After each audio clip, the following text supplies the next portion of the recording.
Project के, जिसका नाम अब ऑफिशियली कल के हो चुका है। कल आधी रात को इसका फर्स्ट ग्लिम्स रिलीज कर दिया गया था, वो भी कॉमिक कॉन में। और टू बी ऑनेस्ट, जब प्रभास का फर्स्ट लुक पोस्टर आया था उसके बाद से मेरी इस फिल्म को लेके उम्मीद टूटने लग गई थी। लेकिन फिर इसके मेकर्स ने उस पोस्टर को डिलीट कर दिया और नया पोस्टर रिलीज किया जो सेम ही था पर पहले वाले से काफी बेटर लग रहा था, जिसमें प्रभास का फेस चिपका हुआ नहीं लग रहा था। लेकिन फाइनली प्रोजेक्ट के मतलब कल्कि का फर्स्ट ग्लिम्स, जिसके लिए मैं बहुत ज्यादा ही डरा हुआ था पोस्टर आने के बाद से, लेकिन ग्लिम्स देखने के बाद यकीन नहीं हुआ क्या सच में इसी तरह के विजुअल्स देखने को मिलेंगे फिल्म में। हाँ पता है पूरी तरह परफेक्ट ना सही, लेकिन प्रभास की उस फिल्म से बेटर है जिसका नाम अब लेने का कोई मतलब नहीं है। इस फिल्म में वाकई में मेहनत तो बहुत की गई है, क्योंकि इसमें जितने भी लोग दिख रहे हैं इविल साइड से मास्क पहने हुए, वो सारे रियल कैरेक्टर्स हैं। किसी को भी CGI से नहीं बनाया गया है, जिससे लग रहा है इस बार फिल्म में जो बजट लगाया गया है उसका सच में पिक्चर में भी अच्छा यूज किया गया है। प्रभास के अलावा भी पैसों को खर्च किया गया है, पिक्चर को रियल रखने की कोशिश की गई है। तो अब बात कर लेते हैं ग्लिम्स की, जिसने उम्मीद से बहुत ज्यादा बड़ा सरप्राइज दे दिया है मुझे। तो मैं बहुत इंप्रेस हुआ इस ग्लिम्स से, जिस तरह इसमें कैरेक्टर्स को दिखाया गया है, खास करके प्रभास को जो बिल्कुल रियल लग रहे हैं। उनके फेस पे CGI से एक्सपेरिमेंट करने की कोशिश नहीं की गई है, उनका लुक भी रियल लग रहा है। और ग्लिम्स का लास्ट वाला प्रभास का शॉट काफी अच्छा लग रहा था, बिल्कुल बाहुबली स्टाइल। बाल खुले हुए हैं, जिस तरह वो भाला पकड़ के अपनी आंखें खोलते हैं, इंटेंस लुक देखने को मिलता है उनका। तो जैसा ग्लिम्स में देखने को मिलता है, पूरी दुनिया पे अंधेरे ने कब्जा कर लिया है जो इंसानियत को अपना गुलाम बनाना चाहता है। लोग जीने की उम्मीद खो चुके हैं, पीने के लिए पानी भी नहीं है, अपनी जान बचाने का उनके पास कोई रास्ता भी नहीं है। और दीपिका भी इसमें गुलामी लग रही है, जैसे उन्हें भी जबरदस्ती पकड़ के कैद कर लिया गया हो। उनके साथ बाकी सारी लड़कियां भी देखने को मिलती हैं। और ग्लिम्स की एक बात आपने नोटिस करी हो तो जैसे ही ये आदमी या रोबोट जो भी बोल लो इसे, ये शिवजी के पुराने मंदिर में आता है तो उसी टाइम दिया बुझ जाता है, जो ये बताने की कोशिश करता है मे बी कि जिस भगवान की पूजा इंसान आज तक करते आए हैं वो भी उन्हें नहीं बचा सकते हैं। अब उनका भगवान वही होगा जो इविल है, मतलब बुराई। लेकिन उसके अगले ही शॉट में अमिताभ सर अपनी आंखें खोलते हैं, जो शायद इस बात की तरफ इशारा करता है कि अब बुराई से लड़ने कोई उम्मीद आने वाली है। क्योंकि जब तक अमिताभ सर की आंखें बंद थी तब अंधेरा होते हुए दिखाया था, लेकिन जैसे ही वो अपनी आंखें खोलते हैं उसके तुरंत बाद प्रभास स्लाइड करते हुए एंट्री मारते हैं, जिसका मतलब यही लगता है कि अब इंसानियत को बचाने के लिए कोई मसीहा आ चुका है। और जैसी रिपोर्ट्स निकल के आई थी उसके हिसाब से अमिताभ सर कल्कि में अश्वत्थामा का कैरेक्टर प्ले करने वाले हैं, जो सदियों से जिंदा है, लेकिन जैसे ही पृथ्वी पर बुराई बढ़ने लगी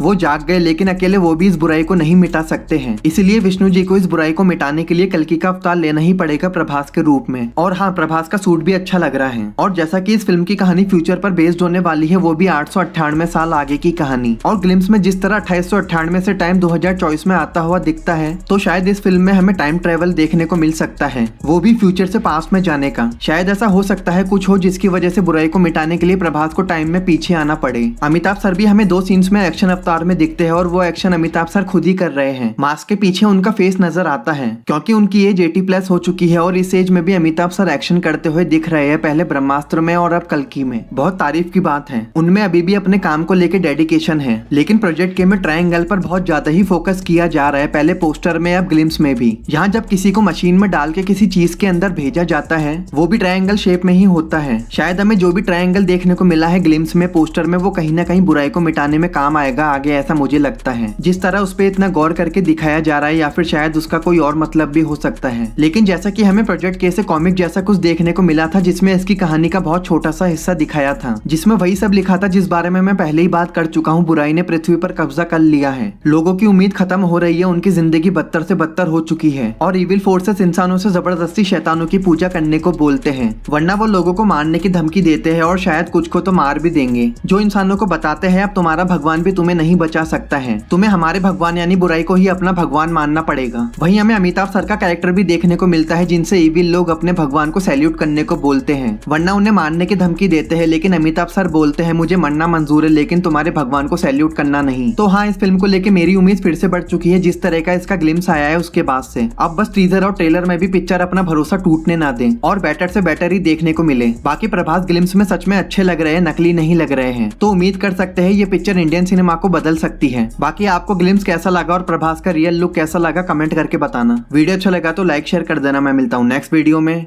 बाय।